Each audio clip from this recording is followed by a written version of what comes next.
നമ്മൾ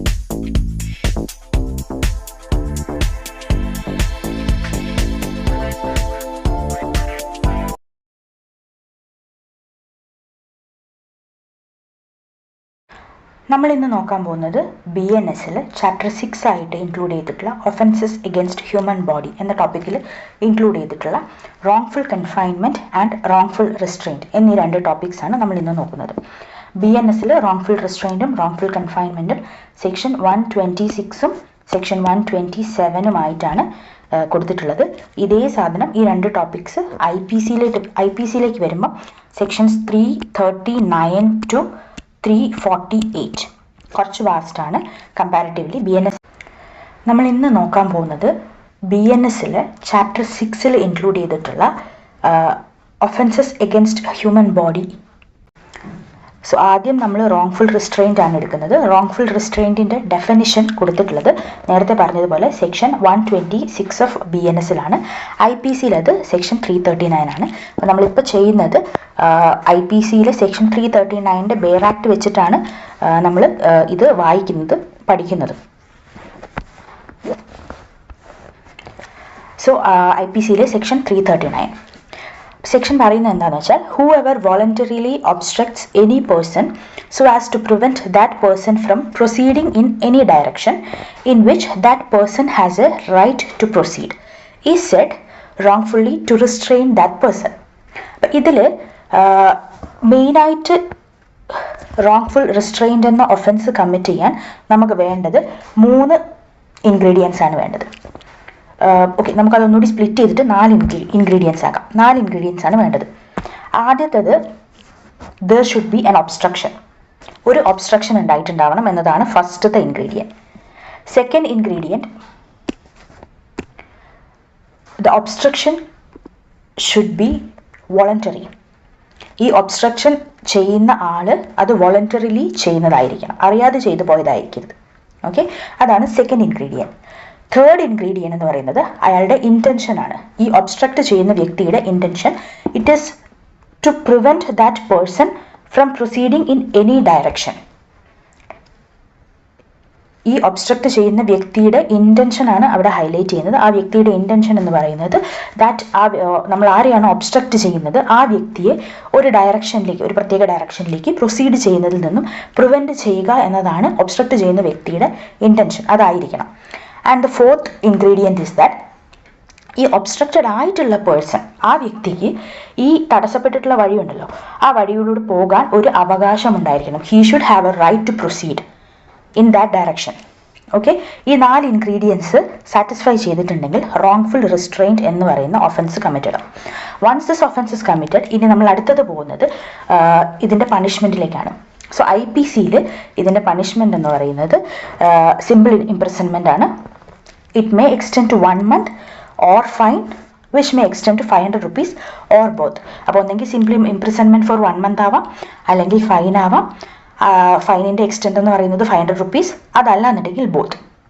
ഇതാണ് IPCയിലെ റോങ്ഫുൾ റിസ്ട്രെയിൻറ്റും അതിൻ്റെ പണിഷ്മെൻറ്റും പറയുന്നത്. ഇനി നമ്മളത് BNSലോട്ട് വരുമ്പം ചെറിയ ഡിഫറൻസുകളാണുള്ളത്. ഫസ്റ്റ് ഓഫ് ഓൾ സെക്ഷൻ ഞാൻ പറഞ്ഞു IPCയിൽ 339 ആയിരുന്നു, അത് BNSൽ എത്തിയപ്പോഴേക്കും 126 സബ്സെക്ഷൻ 1 ആയിട്ടുണ്ട്. ഓക്കെ, ഡെഫിനിഷൻ BNSൽ കൊടുത്തിട്ടുള്ളത് 126 സബ്സെക്ഷൻ 1ലാണ്. അതിൻ്റെ തന്നെ പണിഷ്മെൻറ്റ് കൊടുത്തിട്ടുള്ളത് 126 സബ്സെക്ഷൻ 2ലാണ്. ഇനി പണിഷ്മെൻ്റ് എന്ന് പറയുന്നത് ആകെ ഡിഫറൻസ് വന്നിട്ടുള്ളത് ഫൈനിലാണ്. സിംപിൾ ഇംപ്രിസൺമെൻറ്റ് തന്നെയാണ്, അപ് ടു 1 month ആണ്. ഫൈൻ 500 rupees എന്നുള്ളത് മാറിയിട്ട് BNSലോട്ട് എത്തിയപ്പം അത് 5,000 which may extend to 5,000 rupees ആണ്, ഓർ ബോത്ത്. അത്രയും ചേഞ്ചസ് മാത്രമാണ് നമ്മുടെ IPCന്ന് റോങ്ഫുൾ റിസ്ട്രെയിൻറ്റിൻ്റെ ടോപ്പിക്കിനകത്ത് IPCന്ന് BNSലോട്ട് വന്നപ്പം വന്നിട്ടുള്ള ചേഞ്ചസ് എന്ന് പറയുന്നത് ഇത്രയേ ഉള്ളൂ. ഇനി ഈ നമ്മൾ റോങ്ഫുൾ റിസ്ട്രെയിൻറ്റിൻ്റെ ഡെഫിനിഷൻ പഠിച്ച സമയത്ത് ബെയർ ആക്റ്റിൽ നോക്കിക്കഴിഞ്ഞാൽ അതിൻ്റെ താഴെ ഒരു എക്സെപ്ഷൻ പ്രൊവൈഡ് ചെയ്തിട്ടുണ്ട്. The obstruction of a private way over land or water which a person in good faith believes himself to have a lawful right to obstruct is not an offense within the meaning of this section. അതായത് ഈ obstruct ചെയ്യുന്ന വ്യക്തിക്ക് അയാൾ വിശ്വസിക്കുകയാണ് അയാൾക്ക് മറ്റൊരാളെ ഈ നമ്മൾ പറയുന്ന വഴിയിലൂടെ നടക്കുന്നതിൽ നിന്നും അല്ലെങ്കിൽ യൂസ് ചെയ്യുന്നതിൽ നിന്നും അയാളുടെ അവകാശത്തെ തടസ്സപ്പെടുത്താനുള്ള ലോഫുൾ ആയിട്ടുള്ള അവകാശം എനിക്കുണ്ടെന്ന് ഗുഡ് ഫെയ്ത്തിൽ ഞാൻ വിശ്വസിക്കുന്നുണ്ടെങ്കിൽ ദെൻ അതൊരു ഒഫൻസ് ആവില്ല. ഇതിപ്പം എൻ്റെ പ്രൈവറ്റ് വഴിയാണെങ്കിൽ ഈ പ്രൈവറ്റ് വഴിയിലൂടെ മറ്റൊരാൾ വരുന്നതിൽ നിന്നും എനിക്ക് തടസ്സപ്പെടുത്താൻ പറ്റും. എനിക്കതിന് അവകാശമുണ്ട് അല്ലേ. ഈസ്മെൻ്റ് ഒന്നും ഇല്ല എന്നുണ്ടെങ്കിൽ എനിക്കതിനുള്ള അവകാശമുണ്ട്. സോ അങ്ങനെ ഒരു കേസിൽ റോങ്ഫുൾ റിസ്ട്രെയിൻറ്റ് എന്നുള്ള ഒഫൻസ് ഞാൻ കമ്മിറ്റ് ചെയ്യുന്നില്ല എന്നാണ് എക്സെപ്ഷൻ പറയുന്നത്. ഇനി അതിൻ്റെ ഒരു ഇല്ലസ്ട്രേഷൻ കൂടി നോക്കാം. A obstructs a path along which Z has a right to pass. അപ്പോൾ നേരത്തെ പറഞ്ഞ ഇൻഗ്രീഡിയൻസ് പ്രകാരം സെഡിന് ആ വഴിയിലൂടെ പാത്തിലൂടെ പോകാനുള്ള റൈറ്റ് ഉണ്ടെന്ന് ഇവിടെ പറഞ്ഞിട്ടുണ്ട് അല്ലേ. Now A obstructs it. അപ്പം ഒബ്സ്ട്രക്ഷൻ ഉണ്ട്. Not believing in good faith that he has a right to stop the path. Okay, അപ്പം ഒബ്സ്ട്രക്ഷൻ ഉണ്ട്, ഗുഡ് ഫെയ്ത്തിലൊരു ബിലീഫൊന്നുമില്ല, എക്ക് അങ്ങനെ സെഡിനെ സ്റ്റോപ്പ് ചെയ്യാനുള്ള അവകാശം ഉണ്ടെന്ന് ഒരു ഗുഡ് ഫെയ്ത്തിലുള്ള ഒരു ബിലീഫൊന്നും ഇല്ലാണ്ട് തന്നെ എ സെഡിനെ ഒബ്സ്ട്രക്ട് ചെയ്യുന്നു. And thus Z is prevented from passing. അപ്പോൾ നമുക്ക് എക്കെതിരെ ഈ സെക്ഷൻ 339 അല്ലെങ്കിൽ BNS സെക്ഷൻ 126 സബ്സെക്ഷൻ 1 പ്രകാരമുള്ള ഒഫൻസ് കമ്മിറ്റ് ചെയ്തു എന്ന് പറയാൻ പറ്റും. ഇനി അടുത്ത ടോപ്പിക് എന്ന് പറയുന്നത് റോങ്ഫുൾ കൺഫൈൻമെൻ്റ് ആണ്. ഈ റോങ്ഫുൾ കൺഫൈൻമെൻ്റ് എന്ന് പറയുന്നത് റോങ്ഫുൾ റിസ്ട്രെയിൻറ്റിൻ്റെ ഒരു അഗ്രവേറ്റഡ് ഫോം ആണെന്ന് നമുക്ക് വേണമെങ്കിൽ പറയാൻ പറ്റും. IPC സെക്ഷൻ 340 ആണ് പറയുന്നത്. ഇത് BNS സെക്ഷൻ 127 സബ്സെക്ഷൻ 1 ഡെഫിനിഷൻ പറയുന്നത് 127 സബ്സെക്ഷൻ 1 ഈ 340 ഇൻക്ലൂഡ് ചെയ്തിട്ടുള്ള റോങ്ഫുൾ കൺഫൈൻമെൻറ്റിൻ്റെ ഡെഫിനിഷൻ BNS കൊടുത്തിട്ടുള്ളത്. റോങ്ഫുൾ കൺഫൈൻമെൻറ്റ് എന്താണെന്ന് നോക്കാം. സോ ഫസ്റ്റ് തന്നെ നോട്ട് ചെയ്യേണ്ട എന്താ വെച്ചാൽ ഹൂഎവർ റോങ്ഫുള്ളി റിസ്ട്രെയിൻസ്. അപ്പം നേരത്തെ ഞാൻ പറഞ്ഞിട്ടുള്ള റോങ്ഫുൾ റിസ്ട്രെയിൻറ്റ് അകത്ത് വരുന്നുണ്ട്. അതിൻ്റെ തന്നെ നെക്സ്റ്റ് ലെവലാണ് റോങ്ഫുൾ കൺഫൈൻമെൻറ്റ് എന്ന് വേണം മനസ്സിലാക്കാൻ. So whoever wrongfully restrains any person in such a manner as to prevent that person from proceeding beyond certain circumscribing limits is said to wrongfully confine that person. ഇതാണ് വ്യത്യാസം. ഇത് ഈ wrongful confinement and wrongful restrain തമ്മിലുള്ള main വ്യത്യാസം എന്താണെന്ന് പറഞ്ഞാൽ, നേരത്തെ നമ്മൾ റോങ്ഫുൾ റിസ്ട്രെയിൻ വായിച്ച സമയത്ത് അതിൽ പറഞ്ഞിട്ടുള്ളത് to prevent that person from proceeding in any direction എന്നാണ്.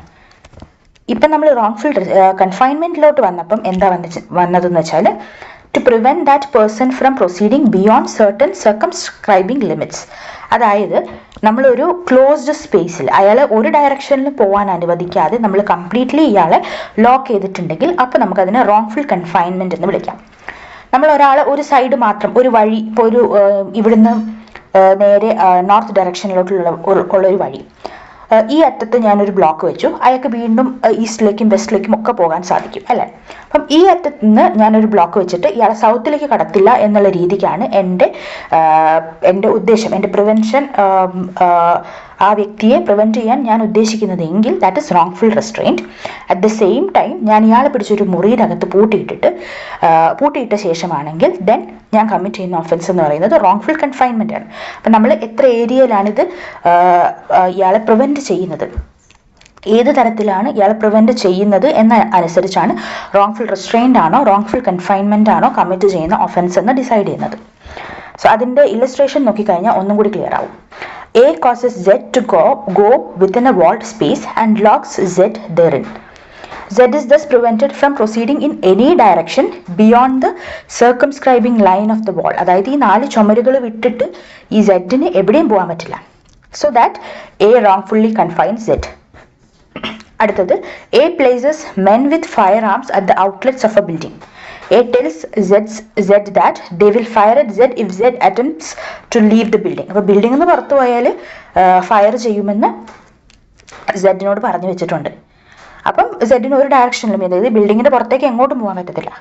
അപ്പം നമ്മൾ റോങ്ഫുൾ കൺഫൈൻമെൻറ്റ് എന്ന് പറയുന്ന ഒഫൻസ് കമ്മിറ്റ് ചെയ്തിട്ടുണ്ട് എന്ന് പറയാൻ പറ്റും. ഇതിൻ്റെ അകത്ത് വരുന്ന ഇൻഗ്രീഡിയൻസ് എന്താണെന്ന് വെച്ചാൽ, ഫസ്റ്റ് തിങ് റോങ്ഫുൾ റെസ്ട്രെയിൻറ്റ് ഉണ്ടായിരിക്കണം. രണ്ടാമത്തത് ദ പ്രിവെൻഷൻ. ആ പ്രിവെൻഷൻ ഇൻറ്റൻഷൻ പറഞ്ഞില്ലേ, intention should be to prevent the person from proceeding beyond certain circumscribing limits. ഈ രണ്ടെണ്ണമാണ് റോങ്ഫുൾ കൺഫൈൻമെൻറ്റിൻ്റെ ingredients. First one wrongful restraint ഉണ്ടായിരിക്കണം. രണ്ടാമത്തത് it is to prevent that person from proceeding beyond certain circumscribing limits. Okay, ഇനി ഇതിൻ്റെ punishment എന്ന് പറയുന്നത് IPC section 342 wrongful കൺഫൈൻമെൻറ്റിൻ്റെ പണിഷ്മെൻറ്റ് കൊടുത്തിട്ടുള്ളത്. അത് BNS വരുമ്പം സെക്ഷൻ 127 സബ്സെക്ഷൻ 2 കൊടുത്തിട്ടുള്ളത്. IPC ഇതിന് പറഞ്ഞിട്ടുള്ള പണിഷ്മെൻ്റ് എന്ന് പറയുന്നത് ഇംപ്രിസൺമെൻറ്റ് ഓഫ് ഏതർ ഡിസ്ക്രിപ്ഷൻ, ഏതായാലും സിമ്പിൾ ആവാം റിഗറസ് ആവാം, ഏതായാലും which may extend to 1 year or with fine which may extend to 1000 rupees or with both. അപ്പം 1 year വരെയുള്ള ഏത് ഡിസ്ക്രിപ്ഷനിലുള്ള ഇംപ്രിസൺമെൻ്റ് ആവാം, അല്ലെങ്കിൽ 1000 rupees വരെയുള്ള ഫൈൻ ആവാം, ഇല്ലെങ്കിൽ രണ്ടും കൂടി കൊടുക്കാം. ഇതാണ് IPC പറഞ്ഞിട്ടുള്ളത്. BNS പറഞ്ഞിട്ടുള്ള ഡിഫറൻസ് എന്താണെന്ന് വെച്ചാൽ പണിഷ്മെൻറ്റ് ഏതർ ഇംപ്രിസൺമെൻ്റ് ആണ് which may extend to 1 year തന്നെ. ഫൈൻ വരുന്നത് IPC 1000 ആയിരുന്നു, BNS എത്തിയപ്പോഴേക്കും അത് 5000 ആയിട്ടുണ്ട്. ഓക്കെ, അതാണ് പണിഷ്മെൻറ്റിൽ വന്നിട്ടുള്ള ഡിഫറൻസ് എന്ന് പറയുന്നത്. ഇപ്പം നമ്മൾ പഠിച്ചിട്ടുള്ള ഈ രണ്ട് സെക്ഷൻ്റെയും പേർപ്പസ് എന്ന് പറയുന്നത് it is to protect persons right to freedom and liberty. ഇതാണ് ഈ നമ്മുടെ റോങ്ഫുൾ റിസ്ട്രെയിൻറ്റിനും റോങ്ഫുൾ കൺഫൈൻമെൻറ്റിനും വരുന്ന കോമൺ ആയിട്ടുള്ള നമ്മുടെ പേർപ്പസ്. ഇങ്ങനെയൊരു പ്രൊവിഷൻ ഇൻക്ലൂഡ് ചെയ്യാനുള്ള അതിൻ്റെ ഒരു കോമൺ ആയിട്ടുള്ള പേർപ്പസ് എന്ന് പറയുന്നത് ഇതാണ്. ഇനി വരുന്ന 343 തൊട്ട് താഴോട്ട് 348 വരെ, IPC 343 തൊട്ട് താഴോട്ട് 348 വരെ ഇൻക്ലൂഡ് ചെയ്യുന്ന എല്ലാ പ്രൊവിഷൻസും നമ്മളിപ്പോൾ പഠിച്ചിട്ടുള്ള റോങ്ഫുൾ കൺഫൈൻമെൻറ്റിൻ്റെ വേറെ വേറെ ടൈപ്സ് ആണ്. ഓക്കെ, അതിൽ ഫസ്റ്റത്തെ ഒക്കെ ചെറിയ ചെറിയ ഡിഫറൻസുകളാണുള്ളത്, എക്സ്ട്രാ കുറച്ച് കണ്ടീഷൻസ് വരുന്നുണ്ട്, അത്രേ ഉള്ളൂ. ഓക്കെ, റോങ്ഫുൾ കൺഫൈൻമെൻ്റ് ആണ് plus some conditions. So section 343 first വരുന്നത് എന്താ വെച്ചാൽ റോങ്ഫുൾ കൺഫൈൻമെൻ്റ് ആണ് ഫോർ 3 or more days. 3-ലധികം ദിവസമാണ് ഒരാളെ നമ്മൾ റോങ്ഫുൾ കൺഫൈൻമെൻറ്റിൽ വെക്കുന്നതെങ്കിൽ പണിഷ്മെൻ്റ് എന്ന് പറയുന്നത് which may extend to 2 years. ഏത് ഡിസ്ക്രിപ്ഷൻ ആണ് കേട്ടോ, മറക്കണ്ട. ഇംപ്രിസൺമെൻറ്റ് വിച്ച് ഓഫ് ഏത് description which may extend to 2 years ആവാം, അല്ലെങ്കിൽ ഫൈൻ ആവാം, അമൗണ്ട് പറഞ്ഞിട്ടില്ല, അല്ലെങ്കിൽ ബോത്ത്. ഇതാണ് സെക്ഷൻ 343 പറയുന്നത് IPC. ഇതേ സാധനം BNS വരുമ്പോഴേക്കും സെക്ഷൻ 127 സബ്സെക്ഷൻ 3 ആണ് പറയുന്നത്. അപ്പോൾ അതിൽ വന്നിട്ടുള്ള ഡിഫറൻസ് ഈ for a term which may extend to 2 year എന്നുള്ളത് BNS എത്തിയപ്പോഴേക്കും 3 year ആയിട്ടുണ്ട്. BNS എത്തിയപ്പോഴേക്കും അത് 3 year ആയിട്ടുണ്ട്. ഞാൻ ഇവിടെ തന്നെ എഴുതുന്നുണ്ട്, 3 year ആയിട്ടുണ്ട്. ഫൈനിൻ്റെ എമൗണ്ട് നമ്മൾ ഇവിടെ 10K വരെ ആഡ് ചെയ്തിട്ടുണ്ട്. ഓക്കെ, ഇനി അടുത്തത് 344 wrongful confinement for 10 or more days. 10-ലധികം ദിവസം റോങ്ഫുൾ കൺഫൈൻമെൻറ്റിൽ വെച്ചിട്ടുണ്ടെങ്കിൽ punishment which may extend to 3 year ആണ് and shall also be liable with fine. നമ്മുടെ BNS വരുമ്പോഴേക്കും 127 സബ്സെക്ഷൻ 4 ആണ് സെക്ഷൻ 344 കറസ്പോണ്ടിങ് ആയിട്ടുള്ള BNS സെക്ഷൻ എന്ന് പറയുന്നത്. പണിഷ്മെൻറ്റ് ഇവിടെ 3 year എന്ന് പറഞ്ഞത് BNS എത്തിയപ്പോഴേക്കും 5 year ആയിട്ടുണ്ട്. ഫൈൻ എന്ന് പറയുന്നത് which is not less than 10K, അതാണ് ഫൈൻ BNS എത്തിയപ്പോഴേക്കും ഇൻക്ലൂഡ് ചെയ്തിട്ടുള്ളത്. ഇനി അടുത്തത് വരുന്നത് സെക്ഷൻ 345. അപ്പോൾ ഇത് രണ്ടും നമുക്ക് ഒന്നിച്ച് പഠിക്കാവുന്നതാണ്. അടുത്തത് സെക്ഷൻ 345 എന്ന് പറയുന്നത് wrongful confinement of person for whose liberation writ has been issued. അതായത് ഒരു വ്യക്തിയെ റോങ്ഫുൾ കൺഫൈൻമെൻറ്റിൽ വെച്ചിട്ടുണ്ട്, ആ വ്യക്തിയുടെ ലിബറേഷന് വേണ്ടിയിട്ട് നമ്മളൊരു റിട്ട് ഫയൽ ചെയ്ത് അത് അലൗ ചെയ്തിട്ട് ഇഷ്യൂ ചെയ്ത് കിട്ടിയിട്ടുണ്ട്. അങ്ങനെ ഒരു വ്യക്തിയെ നമ്മൾ വീണ്ടും റോങ്ഫുൾ കൺഫൈൻമെൻറ്റിൽ കണ്ടിന്യൂസ് ആയിട്ട് വീണ്ടും വെക്കുകയാണെങ്കിൽ then shall be punished with imprisonment of ഏത് ഡിസ്ക്രിപ്ഷൻ. വീണ്ടും അത് for a term which may extend to 2 years. ഇതിൽ ശ്രദ്ധിക്കേണ്ട ഒരു കാര്യം എന്താ വെച്ചാൽ 2 വർഷം വരെ പണിഷ്മെന്റ് കിട്ടും. In addition to any term of imprisonment to which he may be liable under any other section of this chapter. വേറെ എന്തെങ്കിലും ഈ ചാപ്റ്ററിനകത്ത് വേറെ എന്തെങ്കിലും പണിഷ്മെന്റിന് അഡീഷണൽ ഇംപ്രിസൺമെന്റിന് ലയബിൾ ആയിട്ടുണ്ടെങ്കിൽ അത് പ്ലസ് ഈ പറയുന്ന 2 years ആണ്. റിറ്റ് ഓൾറെഡി ഇഷ്യൂഡ് ആയിട്ടുണ്ട് എങ്കിൽ, ഒരാളുടെ ലിബറേഷന് വേണ്ടിയിട്ട് ഓൾറെഡി റിറ്റ് ഇഷ്യൂഡ് ആയിട്ടുണ്ടെന്നുണ്ടെങ്കിൽ അയാളെ നമ്മൾ റോങ്ഫുൾ കൺഫൈൻമെൻറ്റിൽ വെച്ചാൽ കിട്ടുന്ന പണിഷ്മെന്റ് എന്ന് പറയുന്നത്. ഈ 345 എന്ന് പറയുന്നത് കറസ്പോണ്ടിങ് സെക്ഷൻ BNS 127 സബ്സെക്ഷൻ 5 ആണ്. 127 തന്നെയാണ് 348 വരെയുള്ള എല്ലാ സെക്ഷൻസും സബ്സെക്ഷൻ ആയിട്ട് ഇവർ ആഡ് ചെയ്തിട്ടുള്ളത് പുതിയതിലേക്ക്. അതുകൊണ്ട് നമുക്ക് പഠിക്കാൻ കുറച്ചുകൂടി ഈസിയാണ്. സോ 127 സബ്സെക്ഷൻ 5 ആണ്. അതിലെന്താ വ്യത്യാസം വന്നിട്ടുള്ളതെന്ന് വെച്ചിട്ടുണ്ടെങ്കിൽ പണിഷ്മെന്റ് സെയിം ആണ്, പ്ലസ് 2 years ആണ്. ഓക്കെ, അതിൽ വേറെ സ്പെസിഫിക് ആയിട്ട് വ്യത്യാസങ്ങളൊന്നും വന്നിട്ടില്ല. ഇനി നെക്സ്റ്റ് 345 കഴിഞ്ഞു. ഇനി 346 വരുമ്പോൾ wrongful confinement in secret. Whoever wrongfully confines any person in such a manner as to indicate an intention that confinement of such person may not be known to any person interested in the person so confined.